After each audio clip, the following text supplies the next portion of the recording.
السلام عليكم ورحمة الله وبركاته. ازيكم يا حبايبي؟ عاملين ايه؟ النهارده جايه لكم بوصفة حلويات حلوة قوي. المشبك السوري اشهر حلويات في تركيا، حلوة قوي وطعمها كان جميل قوي، وشايفينها ناشفة وعاملة ازاي. معايا الكوب الدقيق ده،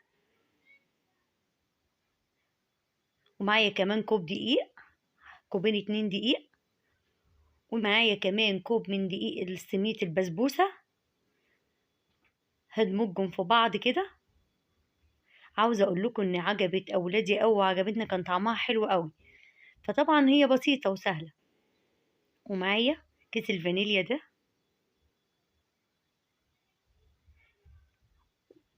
ومعايا الكوب السمنة ده. حابة تحطي سمنة حطي، حابة تحطي زيت حطي. أنا حبيت أحط سمنة. نعملها كده ندوبها ببعضها كده تروح زي هي نفس وصفة صوابع زينب. تدمجيها كلها ببعضها كده. ومعايا خميرة حلويات.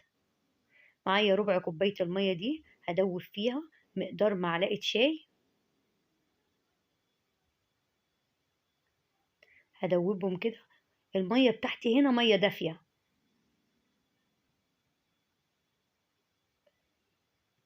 طبعا لقيت المعلقة مش نافعة، فقلت ايه، اعملها بايدي افضل.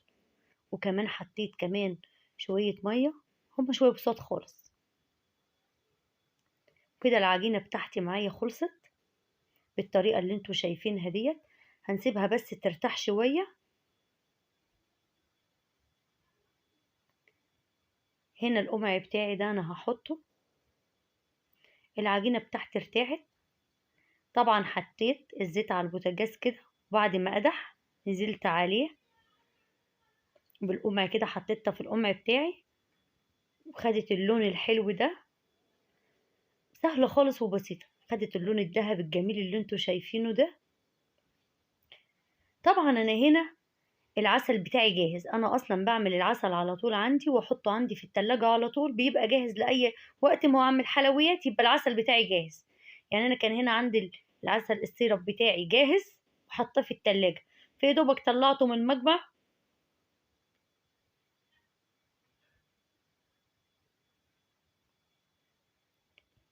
لو انت عاوزة تكبري القرص عن كده كبريه، لكن انا هنا عملته خير الامور الوسط.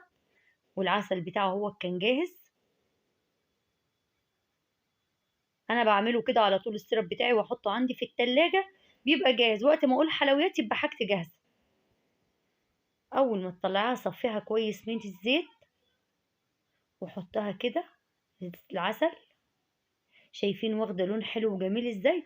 واحلى ما فيها ان هي كانت ناشفه قوي. يعني هنا هي كانت ناشفه قوي. وانا هنا خليت زي ما قلت لكم القرص بتاعها كده مشبك، مشبك السوري. شايفين عامل ازاي؟ حلو قوي وناشفه. ناشفه قوي يعني مش طريه، لا، ده ناشفه. وانا بوريكم درجه النشوفه بتاعتها عامله ازاي،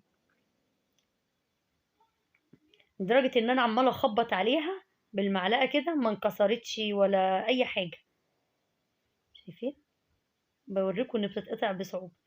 طبعا لو عجبكم الفيديو ما تنسوش تحطوا لايك وتشتركوا في القناة وتفعلوا زر الجرس عشان يوصل لكم كل جديد من عالم ندى وجنين. دلوقتي نقول لكم باي باي.